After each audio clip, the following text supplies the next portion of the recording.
Hi, this is Vicky from Learning Home Volunteers, and welcome to our new learning session entitled Spring is Sprung. Last week, spring times changed on my way to work, and I noticed trees are blooming in pinks and white flowers. The smell is wonderful, and in my garden, my little grape hyacinths are making their spring appearance. I'm waiting for my daffodils to bloom, but their little green stalks are above ground, and I am certain their little faces will come soon. I've seen lots of nest building, and I expect to see eggs and the little ones wanting something to eat. So we thought it would be a great time to celebrate and explore spring together as a family with some great activities. We have three books in this session. Have you ever wondered how a seed finds its place to grow? Well, in this book, Flip, Float, and Fly Seeds on the Move, um, it's all about that.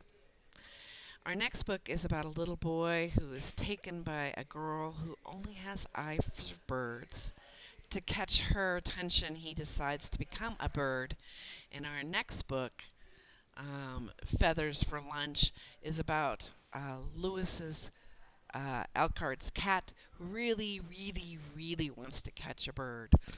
Lois doesn't think that's such a great idea and has a trick to make sure that her cat never catches a bird.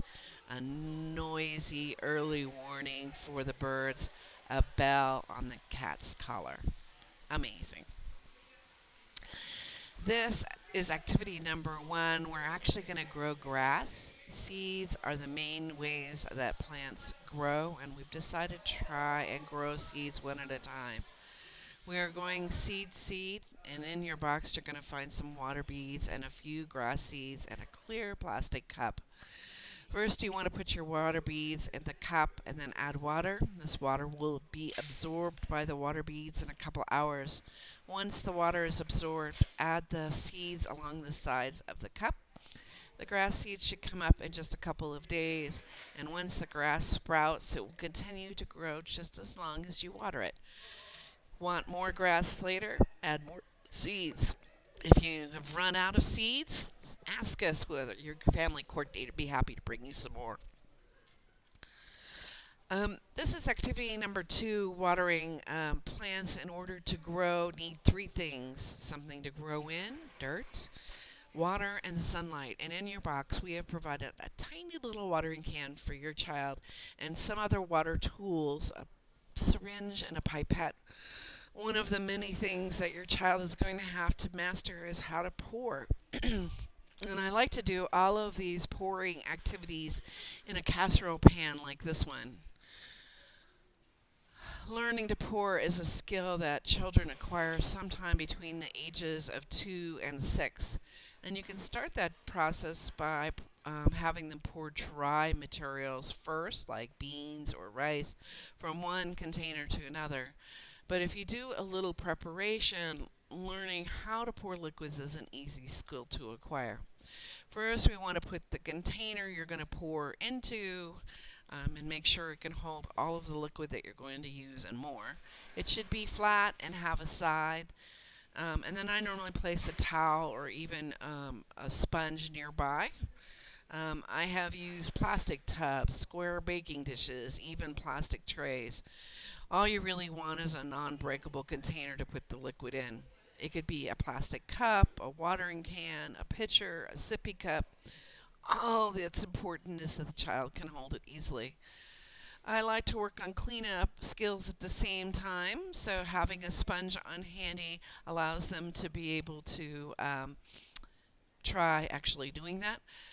They could fill it up with water and let the child try. And maybe, it ends up in the cup or not. No matter. The skill actually just takes practice. Pour the water back into the container and let them try again. Children love working on pouring.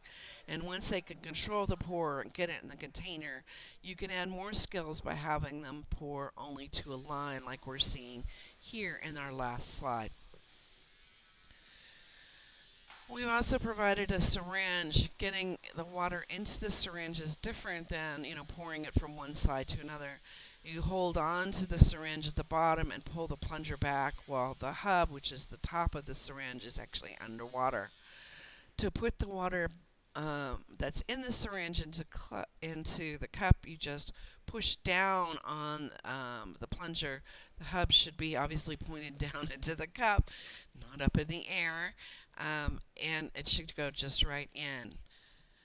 We've also provided a pipette, which is usually used to transfer small amounts of liquids from one container to another. Getting the liquid into the pipette is similar to doing a syringe. Before you put the tip of the pipette in the liquid, press the bulb up on top like we're seeing here, and then put it in the liquid and then let go of the bulb. And the liquid should be pulled into that pipette, or even, depending on how much you did, into the pulp itself. Um, to put the pipette into the cup, and you just want to push on the bulb again, and obviously the water will go down into the cup. Now you can add other types of items to the water play, which will certainly help with learning, like a spoon or things with holes in them, like a strainer or a paper cup with holes in the bottom. Try different types of containers, all of which will help them master and control the pour. If you have a bathtub, this is a great time for water play in the bath. Now in your box, you'll find some Play-Doh with some sticks. This is our weeding exercise. You want to roll out the Play-Doh and then put the sticks in the Play-Doh. You want to choose a color for your pretend flowers, maybe blue. And then in the weeding, you want to remove all of the sticks that are not the same color as the flowers, in our case blue. This is actually an exercise in differentiation, recognizing first the color we want and then removing anything that doesn't match that. This is a new skill for your little one. And this is all for this week. I'll see you next week.